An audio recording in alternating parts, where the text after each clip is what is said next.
The first poem that you were assigned to read this time is the Ballad of Sir Patrick Spens. Now, you read the rules for ballads and so forth in your lecture, and so you'll see that this conforms to that. And this is a very old ballad. It's a true story. This tragedy actually happened. We don't know exactly when, because this is a folk ballad, which means it was told for who knows how many years before anybody finally wrote it down.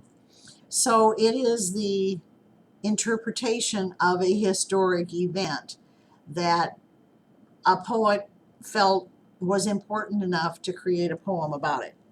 It is written in ancient language, and I'll try to go through it with you in such a way that that language won't be a problem. If you need some translations, there's a whole list of them on the bottom of page 313. The poem begins on page 312, but the glossary begins on page 313. Okay, the first stanza sets the scene. The king sits in Dunfermline town, drinking the blood-red wine. Oh, where will I get a good sailor to sail this ship of mine? So, the situation, the king wants somebody to sail his own vessel. Up and spoke an elder knight, sat at the king's right knee. Sir Patrick Spens is the best sailor that sails upon the sea. So one of his trusted advisors gives him the name of Sir Patrick Spens. The king has written a broad letter and signed it with his hand and sent it to Sir Patrick Spens, was walking on the sand. A broad letter is a command. It's not a, hi Patrick, how you doing? If you're not busy this next week, could you sail my ship for me? It's a, you will be in such and such a place at such and such a time with your crew, and you will sail my ship. So Sir Patrick Spens receives it when he's walking on the sand. Now here we don't know if he was really walking on the sand or if the poet needed something to rhyme with hand. You can't tell. Okay. The first line that Sir Patrick read, a loud laugh laughed he. The next line that Sir Patrick read, a tear blinded his eye. Oh, who is this has done this deed, this ill deed done to me, to send me out this time of year to sail upon the sea? Pausing.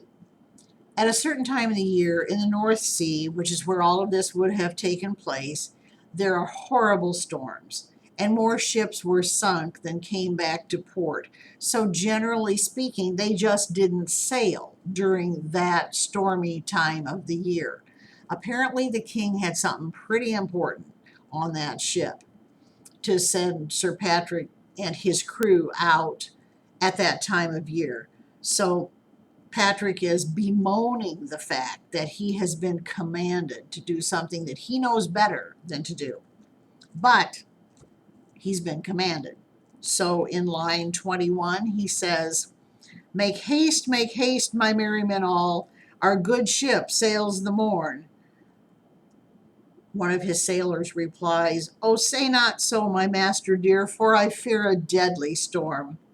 Late yestreen, I saw the new moon with the old moon in her arm, and I fear, my dear master, that we will come to harm.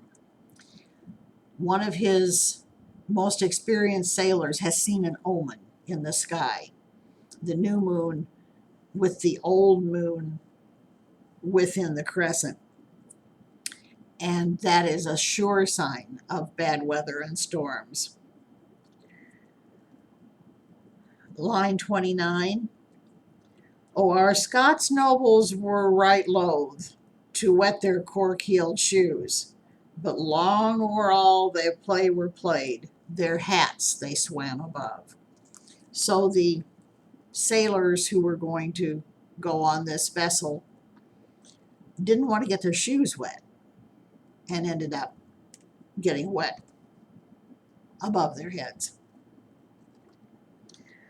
Oh, long, long may their ladies sit with their fans into their hand, or ere they see Sir Patrick Spens come sailing to the land.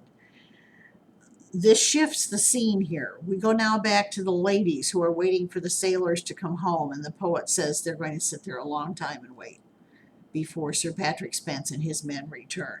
And the next verse just simply reiterates the tragedy of that. Oh, long, long may the ladies stand with their gold combs in their hair, waiting for their own dear lords, for they'll see them no more. Half o'er to Aberdour, it's 50 fathom deep, and there lies good Sir Patrick Spens, with the Scots lords at his feet. So they got halfway where they were going, and in the deepest part of the channel, the boat sank, and there they will be forever.